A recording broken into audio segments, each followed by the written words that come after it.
Oh my. Okay.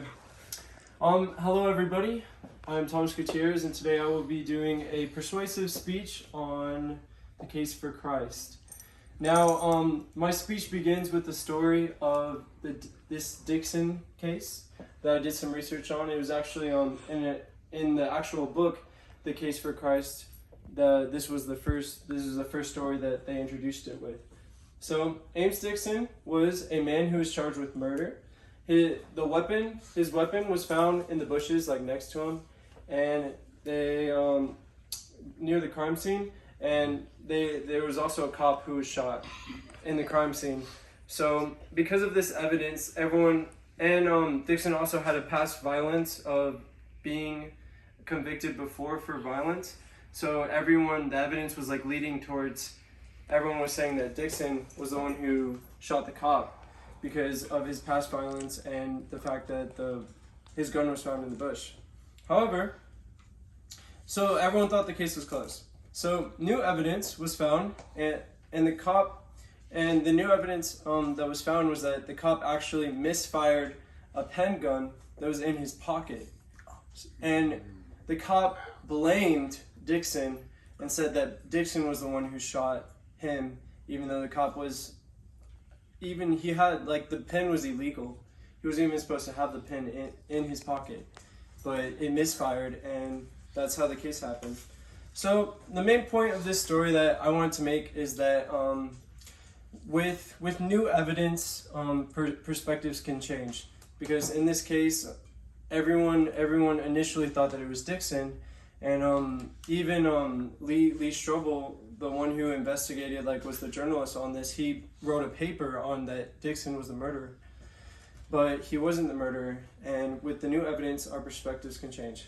So, real quick, credibility.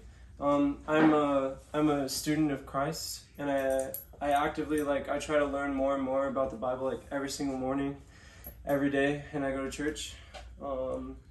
And today I'm going to be basically presenting some facts that I found to support Christ. So my main ideas are: is God real? What beliefs are there? And Christ is the way. So here's the first picture that is kind of meant to describe the cop in this scenario. As you can see, the cop is right there, and he's chained in with the rope. So basically, this is supposed to show that dirty cops, essentially. This is just a picture crap. So my first bullet point is from Dr. Gray Hopper, and he states the first evidence point really is that Jesus. So when it comes to Jesus' resurrection, he was seen months after his death by 500 people. There was 9 ancient sources that validate Christ after his resurrection.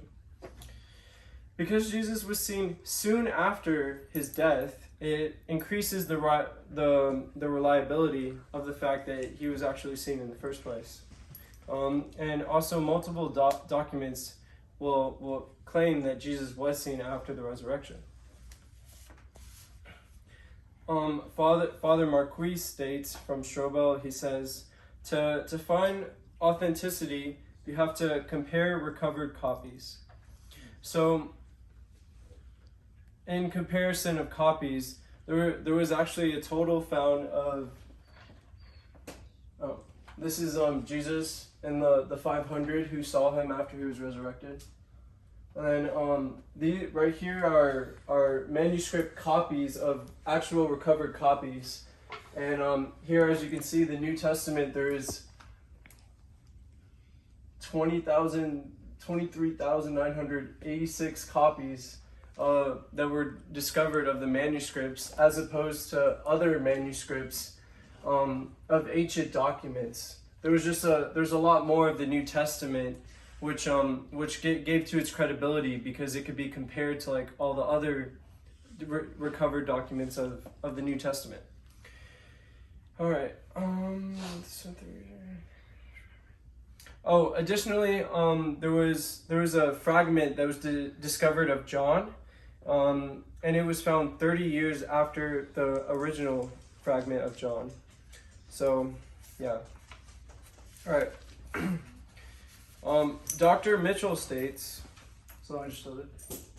Now we're going to be talking about some facts of the resurrection. Dr. Mitchell states from Strobel, he says, Romans used cowhide with metal balls and bone. When on the cross, Jesus struggled to breathe. When the Romans put a spear through him, they found blood and water. The blood and water is significant in this case because according to the American Medical Association, the blood and water was a pericardial effusion, which is a sign of asphyxiation, which essentially just means that he died because he couldn't breathe anymore, and that's confirmed by the American Medical Association. Even confirms, they said that Jesus died before the spear was thrust into him. Here we have a description of the metal balls and the wooden handle, and here we have kind of an in-depth of the lungs of what Jesus was going through, like while he was like struggling to breathe each time and going like, because he had his position but he couldn't breathe here, so he had to struggle each time until basically he died of exhaustion. So all right.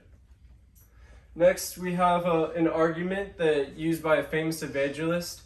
He states that a building is proof of a builder, a painting is proof of a painter, creation is proof of a creator. Now, essentially, this is saying that when it comes to a creator, think of a painting. So when it comes to a painting, you have to like a conscious mind has to be like consciously making decisions like, what color is this going to be? Am I going to add this? How am I going to form this structure? Creation is most like that, and God is like that in the same way. Colossians 1:15 states that the Son is the view of the invisible God. So Jesus Christ is evidence of the invisible God, and proof of his resurrection and proof of his death and his burial is valid proof stating that he was actually a real person, and that it's also valid proof that God was also real, because his son was sent on this earth and it was accounted to see the miracles that he did and everything he did. So essentially, to wrap things up, Jesus was seen after the resurrection. There are 9 reliable sources stating that Jesus was seen after the resurrection. There are 5,845 copies of the Greek manuscripts. And Jesus Christ is an example of the invisible God. So I'm going to finish with a quote from C.S. Lewis. He stated, if Christianity is false, it is of zero importance. But if it is true, there is nothing more important in the universe.